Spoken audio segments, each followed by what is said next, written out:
Welcome to Profit with Purpose. Myself, Mridul Kaul, a junior executive member at Youth India Foundation, SRCC chapter, and along me with is Vedika Mittal, marketing head at Youth India Foundation, SRCC chapter. And today we are excited to have Mr. Prashant Reddy, founder and managing director of Anvaya. Prashant's entrepreneurial journey is a testament to his passion for elder care sector. Under his leadership, Anvaya's growth company has steadily expanded its reach, gaining recognition for its innovative solutions and impact for the sector, and continues to lead the charge in the elder care sector. His dedication and the values and goals related to Anvaya has made him a prominent figure in the elder care sector landscape. And today we are excited to learn more about his journey and more about the future of Anvaya. Can you please tell us about the founding of Anvaya, and what inspired you to start a company that focused on a elder care sector? Thanks, Mridul, and the team for having me today. Just to give you a brief about why we started Anvaya, right? It's all about our personal experiences. I was working in a company called TCS for quite long time and working abroad for quite some time. And I'm the only child from my parents. So I was thinking, how do we take care of it? And we always used to depend on somebody in India while I was in the US or any other country earlier. I used to always depend on somebody here to take care of them. If they need something, we have to take care of them. And then finally, something happened there, and we decided that we'll come back to India. So fortunately, my wife, kids, everybody agreed that we can come back and settle down in India. So we had given up our PR status and all those kind of things in Canada and US and all those places, and then we came back to India for good. But then I thought it was enough during that time, and was staying here and with the parents and working on whatever I have to do there during that time. But the same issues happened for many other friends or colleagues who used to depend on us here in India, and they were there, and that started some kind of again, you get busy here also in India. It's not that you're free every time, so you kind of get busy and you kind of express in some kind of sense that I'm not able to do it for you right now, but can we push it, or some kind of obligations started creeping in. And then some misunderstandings happen and all those kind of things. Then we said, is there anything better way to do it? And we started searching to see if something is available, but nothing is available in India during that time to take care of parents who are living independently. And then we said, okay, why don't we just start something? And it could be done professionally. You pay for the service. You basically get that peace of mind. Then we started. That was a motivation for us to really start this company, and we became India's first 360-degree tech-enabled personalized senior care platform, providing a true one-stop solution for all the needs of elderly family, while ensuring we give the peace of mind to their kids who are not with them, either in overseas or even in the country in different city. Yeah, I hope I addressed why we started the company. Sure, sir. Your insights were really good. And sir, starting in a sector like that, this is very difficult for a person. So, can you tell about some biggest challenges which you faced while establishing Envaya, and how did you overcome them? I think to begin with itself, this is the first time we have started the company, and being the pioneering company in this segment to provide services in their own homes was itself a challenge, right? So we had to figure out how we have to do that. And for that first challenge to address, we somehow had a hunch that when we want to provide a one-stop solution, we really wanted to see if really it is required or not. We started with the research. We actually interviewed about 400 families to actually ascertain that yes, this is a need, and that was the first challenge overcome. The second challenge was to ensure that how we'll deliver all these services in one place, right? I mean, if you look at healthcare, it could be a daily needs assistance, it could be socialization need, it could be payment management, it could be a lot of things like that for as a need for a family. How can we really do it is a bigger challenge. Then we said we have to start look at technology solution. So we started building technology to resolve that challenge. The third challenge which comes is who will serve them? Do I need to hire social workers? Do I need to hire, what kind of hiring needs to be done? How do we solve that challenge? Then we started visiting a lot of social work colleges, masters in social work, bachelor social work degrees, visited NGOs, try to understand what they were doing. We try to hire some people from there, and then we figured out that that's not a solution only. It's not just social work colleges, but anybody can do it, and that's the whole challenge we had to learn through what needs to be done. Now, I think those challenges of starting a company in this segment and delivering services in home have reasonably solved because of what we could actually bring solutions to the entire table today. I mean, a lot of other companies have started and basically trying to see what we have done and replicating that right now. So yeah, That multiple challenges. We try to resolve each and everything, trying to understand what it is, and then obviously the money, right?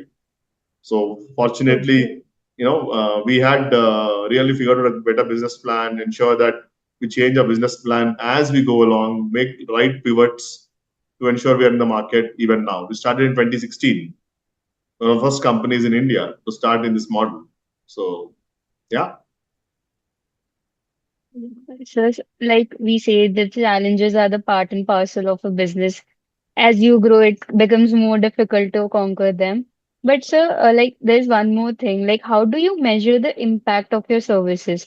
Like to grow the company, it's very necessary to know the feedback or how our services are being rendered. So what is your procedure to measure that? interesting question, right? I mean, every business needs feedback from the customers. So you get good and bad feedback, right? But most of it, what we receive, I mean, for example, let me tell you, the first customer when we signed up in our Anvaya is still a customer even today after 8 years, 9 years.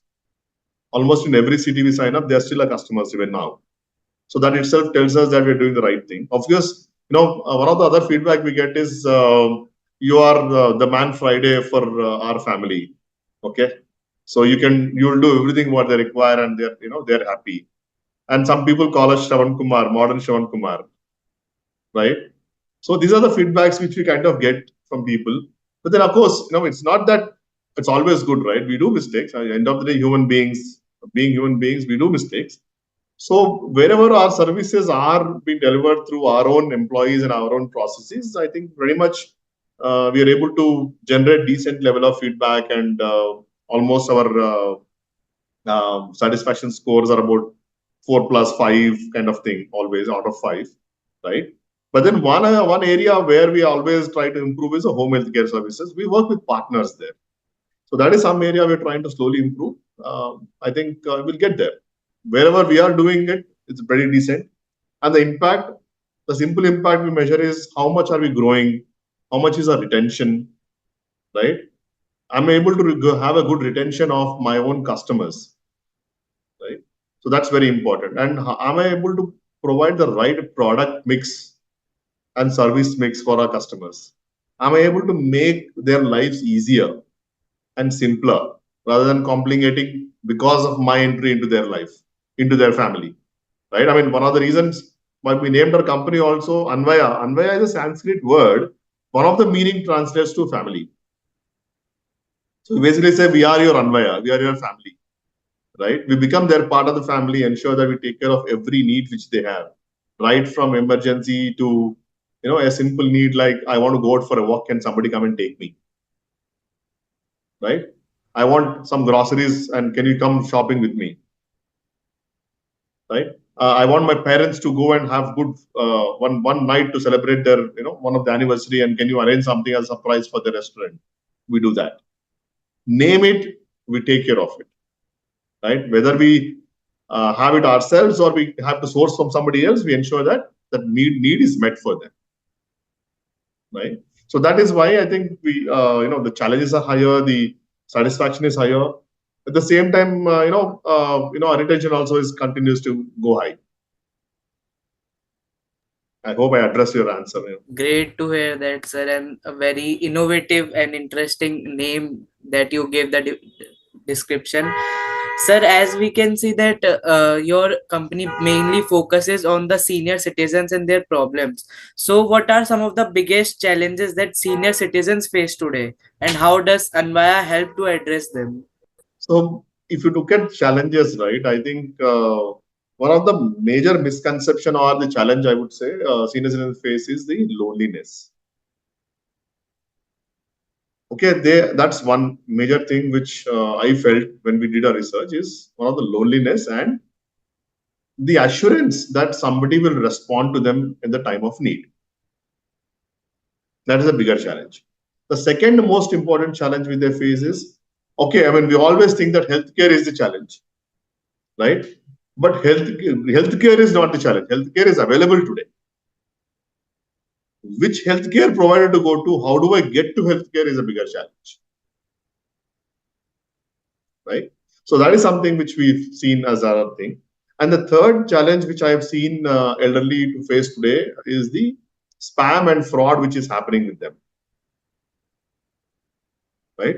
How do we minimize those? And how do you address them? And that is where Anvaya comes in all these places to help them.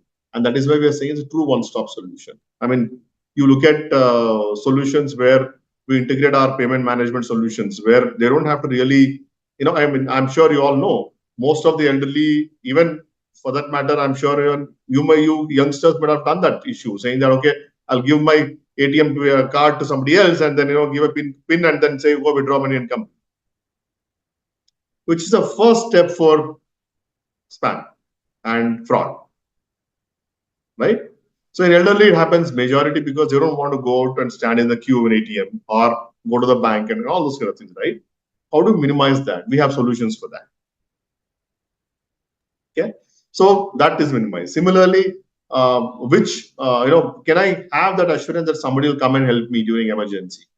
I mean, 24/7, we are there for them. There is a person who's assigned as a care manager. There are 24/7 care coordinators available here.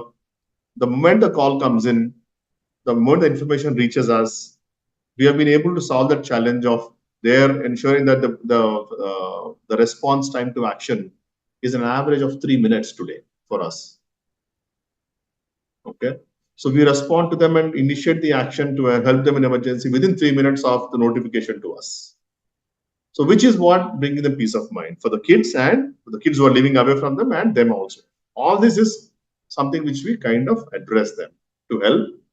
And then anything required. I mean, I want to go out for a movie, it's taken care. So that they don't feel that loneliness anymore. They don't feel that isolation of,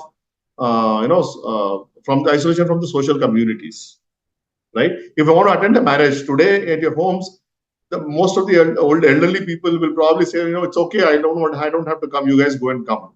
Maybe internally they have that urge to go, but they don't want to trouble you guys. Young kids like you would say, okay, you know what, दादी को छोड़ो यार, I mean, हम जाएंगे, right? But अगर एक हाथ बढ़ाओ जाके पूछो कि दादी आप हम लेके जाएंगे, or you don't have the patience, you have somebody else, I have Anvaya to come and take care of you, ensure that you can also come and they will be with you always.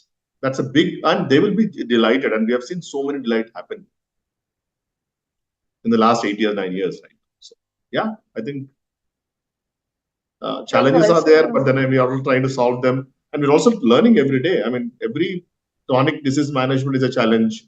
The other diseases like dementia is a challenge. The condition like dementia is a challenge for the brain, right? The a lot of health challenges, non-health challenges, all of them are we kind of trying to learn them, find a solution for them, and then go ahead with that. yes, sir. So also this average time of 3 minutes is so superb, so fast. Even like Blinkit and Zepto hasn't able to do it in 3 minutes. So like very good, very great. And also, sir, like it's unfortunate also that all these spams and frauds have reached to the elderly people who are not able to take care, who are very new to this technology. And also, so you talked about those care managers and all. So I just like interestingly things got popped up in my mind that how do you appoint these care managers? Like, are they first interviewed or are they social workers? They are given money because their background also depends so much that Right. whether they are the fraud or not. So like I mentioned earlier also, the first challenge was to identify what kind of employees I have to hire, right? So we did go to social work colleges, we did hire from them. But then over time, we realized that it is not really always required to hire a social worker. I can hire a +2 candidate also and train them. And we have built our in-house training program right now, where I need a person to have local language and some kind of empathy, which is obviously done through the interview. And these are all full-time employees of my company. They are not part-timers or volunteers, right? So they're all on the ground in all 40 cities we operate today in India.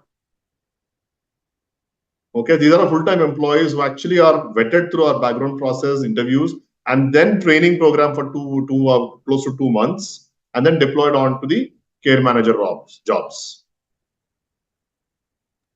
So need not be a social worker to answer your question. It could be a +2 with basic empathy and basic use of technology and conversant with little bit of English and local language. So at the end of the day, elderly parents would like to speak local language, while kids like us are posh, so we want to speak English and communicate in English. So we kind of have both kind of mixed there. I don't need to be a fluent English person as a care manager, but as long as I can communicate, which you and I can understand, that should be great. So that's the breakthrough for us, and say this is how we do it. What we have built very interesting is a entire training process and systems. Very insightful to know that. And as you are working in this sector from a very long time, so you have improved the quality of very many senior citizens. So I am keen to know if you could share some success stories where Anvaya made a significant impact on a person on or any elder I care can member. I can give you a lot of examples there, Mridul. But I'll stick to few. I don't know how much time we have, but given the time, I'll stick to few of them. Right. I was talking about a condition by name dementia. Right. So the moment we find somebody at home with dementia, the first thing which people think is, ये सटिया गया, पागल हो गया, बुढ़े हो गया, पागल हो गया, उसको थोड़ा ज्यादा हो गया तो we'll end up getting them into mental hospital or rehab, right? But that was a wrong thing to do in our view. I mean, we also didn't know about it when we started. We started learning about it. So I'll talk about two such cases, right? One case where um, the family subscribed to our services, and we also didn't know the condition was dementia. We learned about it, and then we also got trained in dementia. We got certified people in dementia today, and dementia care. And then we deployed a few care specialists on the job to ensure that we give them that peace in the family and ensure that the quality of the family members also improves because of our interventions. So what happened, this family, they signed up and they said, okay, we want to sign up with you. They also didn't know it was dementia. We also didn't know it was dementia. We kind of went in there. We understood the person. They want engagement to ensure that his dad was doing better. So after about 45 days, 2 months, approximately 2 months time, for the last 2 years before we came into their family, the dad never called by name never called his son's name at all by name. Within 45 days, I mean, we were close to 2 months of our interventions and in communication and ensuring that the engagement happens and the neurons activated. It's not that we can cure dementia. It is more that how do you give them a better quality of life. For the first time after 2 years, that elderly gentleman called his son's name. You can imagine the joy which comes into the family, right? 2 years, he was just silent, doing nothing. I mean, he was not able to, he was talking something else, but he never called his sons by name. That was a breakthrough for us. I'll tell you one more example. This lady, see, I think we elderly people have certain, inhibitions to ensure that we want to be close, we want to be into the same thing, right? And somebody needs to understand the interest to make the mind and eyes open for them, right? So this lady, daughter lives elsewhere in some other country. I'm not naming the names, right? It's more of situations, right? I don't want to violate the privacy of my members. So they signed up. The house was a big mess. Rats in the fridge sometimes. Okay, the so much stuff was in the house. They don't like throwing away anything. If you understand the elderly behavior, most of them want to keep piling up things in the home and don't want to throw out. They don't know what is there. Then typically they don't want to throw it out. Right? The house was a big mess. When our daughter comes from the US, she never stayed at the home. She always stayed overseas. I mean, and all in the hotel because she couldn't stay there. Right? Then we came in. We slowly started understanding her interests. We finally figured out that she was interested in gardening. Right? I mean, 2-3 months we figured out that she was interested in gardening. We kind of started engaging her into gardening. We established a roof garden for her. She was actively participating, and then she was willing to entirely, clean the house. The house was beautiful. Then daughter started staying back at home again whenever she was in India. So these are the kind of differentiator we can make and bring to the lives of the family and the elderly.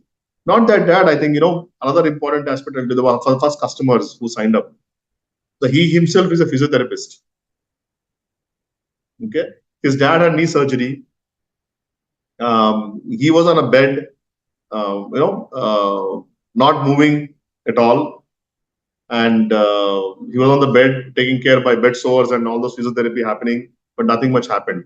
One day we just visited, and then that's our first days, first initial 2016 time frame I'm talking about, right?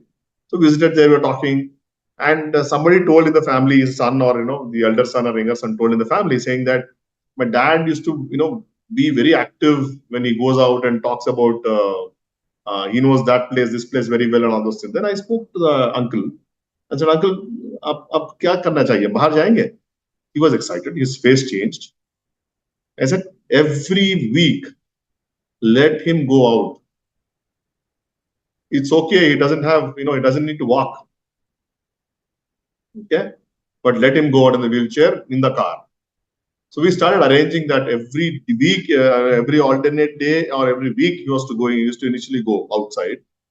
And the moment he goes out, he was very active, talking about, okay, this way you should go, this way you should go, this ye direction pe jana hai, ye direction pe jana hai, idhar jana hai, idhar milega ye. He was so active. And the doctors told us that you have actually improved his quality of life and his lifespan by 2 more years. Okay. So they lived their life better with us. The sons were so excited. The aunt of the wife of the gentleman was so excited. Her life became easier. We were taking care of her and both of them, and we celebrated their anniversaries, birthdays, surprised them with calling the relatives at home. As I can keep going, I mean, there are other family. I think this is probably I'll stop with this one very quickly. Another family which signed up after their dad had an emergency. So we signed up and we came and ensured that the emergency discharge ho gaya, or we got them home.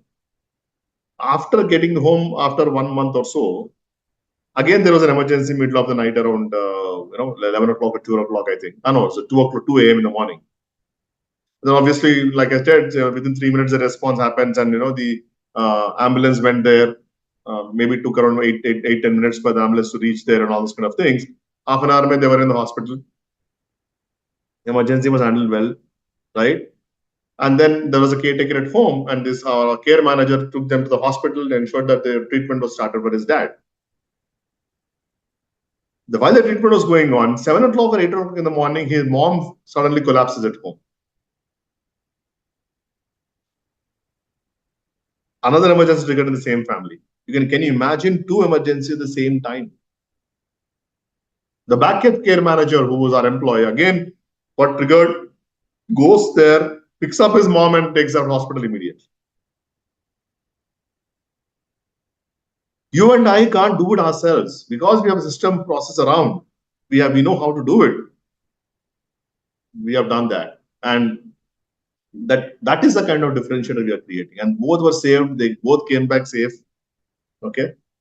The son was not here. Son was in the US. Right. Even if you're in Delhi and somebody is in Hyderabad, also it's difficult. Either vice versa. So we kind of take care of those kind of situations, ensure that they are helpful and all those kind of things. So These are some of the stories. A lot of things can be shared across. We would have served about close to 1 lakh plus elderly right now, and about close to 25-30,000 families who are our members continuously. I don't know. I can keep sharing stories, but let's stop here.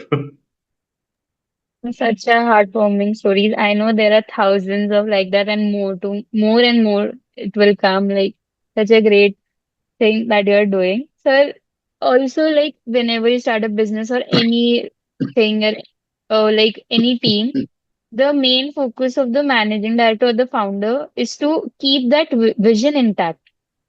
Like people don't switch their ways or they don't get money minded in such kind of social responsibility thing. So how do you ensure that among your team?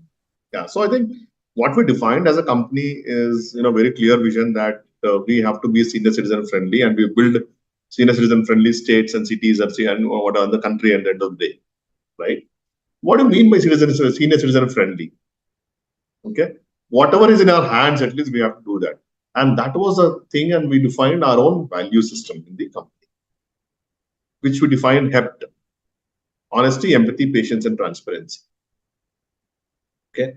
So those value systems are from the day one the employees onboarded to the entire on going onto the job. They're trained fully on those things. They're trained on processes, right? And then there are a lot of checkbacks happen in terms of the feedbacks of the customer. How do they come in, and are we doing that? And there are certain appreciations and reprimand kind of scenarios where the values are not followed, right? They're baked into the entire KRAs and KPIs. All the entire vision and value system is baked into our individual KRA and KPIs. You will be surprised. No, our company doesn't have any performance management system from this year, last year. Say. It's all self-appraisal, self determination of what I've achieved and what I've not achieved in that particular month. Instant. So we build that kind of systems over time to ensure that everybody is focused towards one vision of taking care of elderly, and their KPIs are measured towards that only, right? So that is how we are trying to ensure that the entire company culture is maintained, the vision is transformed to all of translated to every employee to the lowest level in the company on the ground. Yes, sir. As we all know that you have been a great leader and you have lead the team till far. And I want to know that as we know that government policies, if we take each sector and any sector, government policies are the have the major role in every sector. So what do you think that government policies and healthcare infrastructure should pay supporting elder care in India, and what all policies should they make? So I think I'm not sure how much we can influence. We are trying to do our best to ensure that the government listens to us through different forums, right? One of the first thing I would always say to the government is to ensure that they recognize elder care as an industry. Today, it is part of social justice and all those kind of things. It's not a separate industry by itself, right? I think, for example, IT was earlier part of industries. Now, IT is a separate industry by itself, and that is the reason you're getting a lot of visibility and entire, focus onto the IT and ITES kind of sector. Correct. Similarly, if elder care industry is actually made as an industry, then you will see a lot of things coming out from that. We as a country will have 21 to 22% elderly, which will be higher than younger generation in the next 5-6 years. Younger, I mean to say below 15 years of age, right? That number will be lesser than the older people in the next 5-6 years. If that is the kind of situation we are getting into, I think we should have a separate industry recognition. That is one important thing. And look at creating some kind of standardization for a lot of old age homes established across the country. Real standardization. Once you have an industry, the standardization can happen. Like the IT companies have all standardization. You should have standardization for elder care companies. You should have predictable services in elder care industry. You can't have a destitute homes. Okay. They are a greater citizen of the country, and they are the only ones who are actually voting, right? So that is a very important demography of the country, and very matured and knowledgeable demography of the country. There has to be some recognition there to ensure that these things happen. Obviously, you can do a lot of technology policy should come into the elderly segment. It's not that you can just say that bring in technology to ensure that the standardization uh, gets across the country. There is a predictable care. There is every city and every infrastructure built is made senior citizen friendly, right? So we call them, physically challenged, and we don't even have a ramp in many of the offices today, right? So these policies should come in place. Well, I So can tell a very lot more true. things, but then I think you can include elder care as a specific, care for PSU segment, for public sector units. And then you can also look at how we can minimize the hospital care and increase the at-home care to ensure that the costs reduce, and how can the government really push the insurance companies to cover out of the hospital care. So these are policies which the government should really take care in the country to get the right things done in this industry. Like you mentioned that the population of elderly people will grow in next 5 to 6 years, and also government should focus on elderly people. Like, it's a very like out of box question. Ki we read in many papers that Japan is giving money to the elderly people, taking care of them, all of the expenses, or many foreign countries are doing that. So why do you think India is not getting into that? Ki taking full expenses, control of the expenses of elderly people or their lives? Why is So I think our government not in stepping? my view, I don't think I can answer that question straight in a straight way. But India, in terms of the population and the priorities for India, is the economic growth, right? If the economy has to grow, they have to spend money on what is going to be really a growth strategy for the country, which is the youth. Bring in more opportunities for them and bring in all those other aspects to ensure that the industries come in. Now, having said that, I think this is also a major industry, and the government is really looking at it right now. For example, recently they have included health insurance for all the senior citizens, right? I don't believe that in a model where, personally, also I don't believe in a model where government takes control of all senior citizens and give them money to take care of themselves. I think as a country, we have to enable those factors, right? For example, government is paying pensions today. Okay, I think the government should, instead of only paying pension, maybe they can actually say that part of the pension goes for your care, and these are the services you get as part of the care. So हमारा देश में क्या है? We have the thinking of saying how much can I save for my granddaughter or grandchild rather than spending on myself as an elderly person. So that mindset change can happen only if the certain policies are brought in and certain facilities are brought in. So I don't believe in a scenario where given everything is free is not going to be the right answer for the country, right? You'll have to ensure that you help them. You'll have to keep them give them opportunities to take help, right?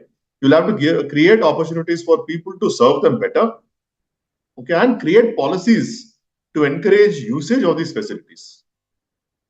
For example, a simple thing like today, if you have a home care or a bedside caregiver, what kind of qualification do we have today? Okay, we have a basic qualification, typically calling that as domestic trained associate or whatever, something like that. We have a GDA and all those kind of trainings right now available from NSDC, from India, Government of India.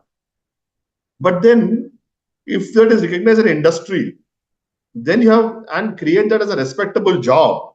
That is what I'm expecting government to do. You don't want to treat them as a maid who comes in for a couple of hours and do it. I mean, very simple aspect there, right? You and I cannot do that job of cleaning for elderly. For a kid, I can do. For elderly, I can't do it. And that is why I'm employing them. They are doing God's work. We cannot do it. So that kind of respect should be created as a profession. You can make that as a profession. The government should work on those kind of things instead of giving free, right? Can you make it as a profession? Then somebody will establish an NGO and make it free, right? Yes, it would be so much easier in that way. Yeah. Yes, sir. Very insightful and very informative that you told. And lastly, I would like to ask that it is a question basically for young people like us and many more who will be watching this podcast. That any tips or advice which you would like to give to the aspiring entrepreneurs who want to start a company in, we can say, healthcare or especially elder care. I think the first thing in elder care, especially, is to ensure that you bring that trust.